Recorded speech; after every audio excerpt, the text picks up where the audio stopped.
A dip in the stock market does not spook this investor. In fact, it excites me.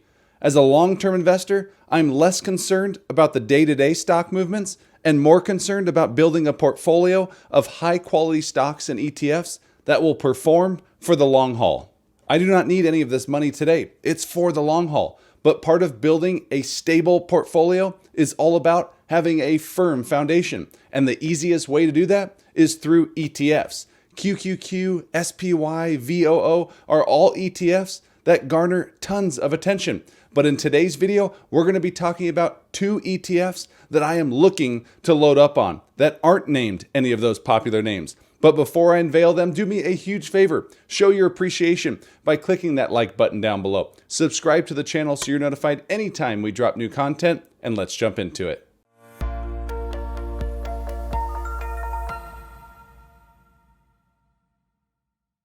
Hey everyone, Mark Roussin here, back for another video. As always, I'm a CPA and not a financial advisor, so please do not take this as financial advice.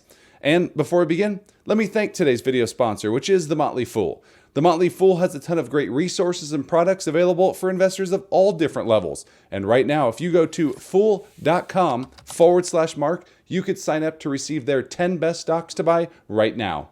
All right, let's jump back into today's video, taking a look at two ETFs I'm looking to load up on.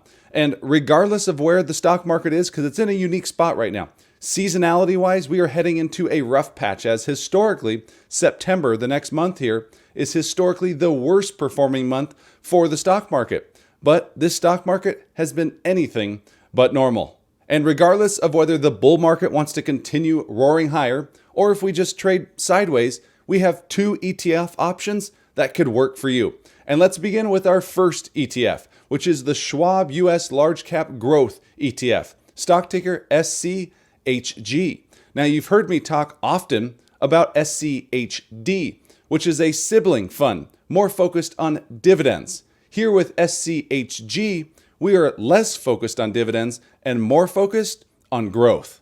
So really, a combination of both of these ETFs could actually work pretty nicely for your portfolio.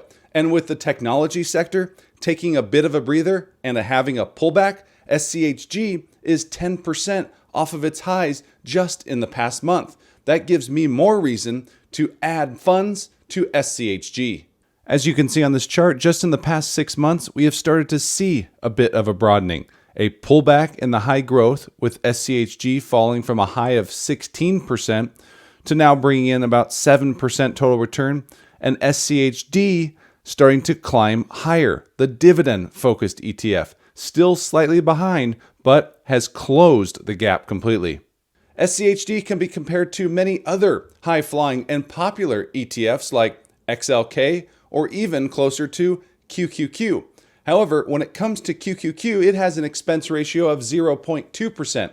In the case of SCHG, it's just 0.4%. That's an 80% difference from that standpoint. And as you can see, the ETF has climbed 28% over the course of the past year. And here's a look at the fund sector breakdown, with technology and communication services firmly at the top, followed by healthcare, consumer discretionary, and financials rounding out the top 5. The top 10 holdings include Apple, Microsoft, Nvidia, Amazon, Meta Platforms, Alphabet, Eli Lilly, Broadcom, and Tesla.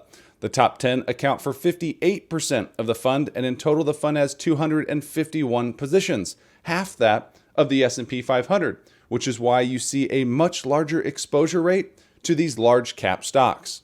So if you're looking for more exposure to those high-flying mega cap stocks, especially after the pullback we have seen, SCHG is going to do that for you and more when compared to the S&P 500 or even QQQ.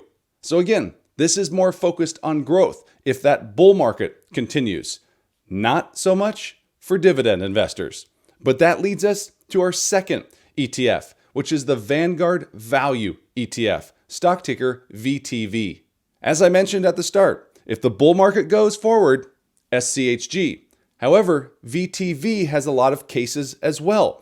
And if that bull market does in fact pull back, and if that bull market does in fact take a breather, investors are going to be transitioning their portfolio. They've already started to do that to some degree away from that risk-on asset and more towards that defensive asset, looking at value stocks, many of which are held within VTV. So although growth would take a hit in the near term, value could be a big winner. Seems like a win-win to me. In the month of July, inflows into ETFs pulled in a near record of $127 billion, trailing only that of December 2023, when ETFs brought in $134 billion.